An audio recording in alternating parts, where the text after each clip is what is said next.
il y a quand même une notion d'amour, mais c'est un peu je t'aime moi non plus, quoi. C'est-à-dire que l'un et l'autre ne peuvent pas tomber amoureux et ne veulent pas tomber amoureux. Mais il est vrai qu'à force de ne pas vouloir s'aimer, ça finit par créer des liens. Donc évidemment, mais c'est pour ça que c'est une histoire sur la frontière entre l'amitié et l'amour. Ouais. Et à quel moment une histoire d'amitié devient une histoire d'amour? Est-ce qu'une histoire d'amitié homme-femme peut exister sans devenir une histoire d'amour à un moment, sans ambiguïté? Ce sont des thématiques qui m'intéressaient beaucoup. Alors là, pour le coup, Marc Lévy, c'est très bien mené, hein, parce que nous, en tant que lecteurs, on prend un plaisir, justement, à leur je t'aime moi non plus, les 2 pas en avant, les 3 pas en arrière. Voilà, du coup, ça nous tient bien dans la veine, bravo. Merci beaucoup. Je voudrais vous parler de quelque chose qui est tombé dans l'actualité beaucoup sur Internet là dernièrement, juste avant que le salon du livre commence, où il y a eu un sondage qui a été réalisé et vous apparaissez comme l'auteur le plus apprécié des Français. C'est quand même une excellente nouvelle.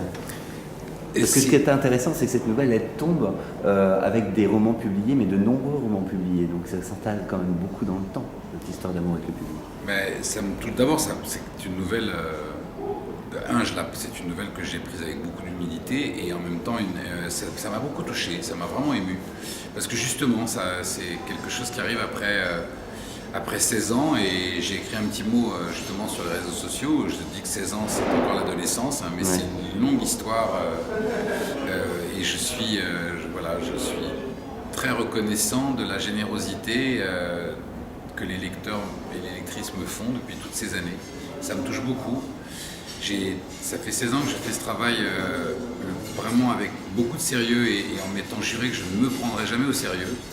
Et voilà, je vous jure que jusqu'à mon dernier jour, je ne me prendrai jamais au sérieux, mais que je continuerai à faire ce travail le plus sérieusement possible parce que c'est une telle chance dans la vie que d'avoir pour métier de raconter des histoires et d'essayer de faire partager un moment de bonheur, un moment de suspense, des émotions avec des lectrices et des lecteurs. Donc voilà, ça m'a beaucoup touché et voilà, ma mère était très fière que je partage le podium avec Victor Hugo. Oui. Et donc, et voilà, non mais ça m'a... Oui, parce que visuellement, c'est ça qui est tombé sur les réseaux sociaux. Moi, c'est l'image que je retiens, c'est votre...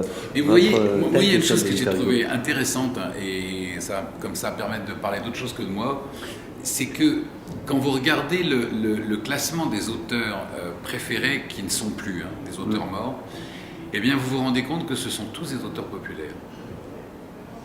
C'est-à-dire que c'est Victor Hugo. Je n'ai plus... en deuxième, si je ne m'abuse, attendez, il y avait Victor Hugo, il y avait... je crois que Camus est 6e ou 7e, mais par exemple, Dumas est devant Camus, si ma mémoire est bonne. Après Victor Hugo, c'était qui Voilà, j'ai pas retenu le classement, je l'avais lu Enfin, rapidement. j'ai remarqué que des auteurs qui ne sont plus et qui ne sont plus depuis longtemps, Pagnol, D'accord, oui. c'est quand même extraordinaire. Effectivement. Pagnol est le deuxième auteur préféré des Français. Pagnol qui a été traité par, entre guillemets, vous voyez, avec ce... et je vois, qu'est-ce qu'on disait de Hugo de son vivant. Et je trouve ça très intéressant parce que très souvent, ce que je vous dis a un sens, c'est que moi j'écris parce que j'aime lire. Et quand on aime vraiment son métier, on a envie de faire lire. Et moi je crois que on a envie de faire lire. Voilà, on a envie de faire lire et on a envie que les gens lisent et ne soient pas simplement dans le cinéma, dans la télé ou dans les jeux vidéo. Et je suis cinéphile, j'adore les jeux vidéo et j'aime la télé. Voilà. Et pour moi la culture c'est un tout, c'est pas voilà.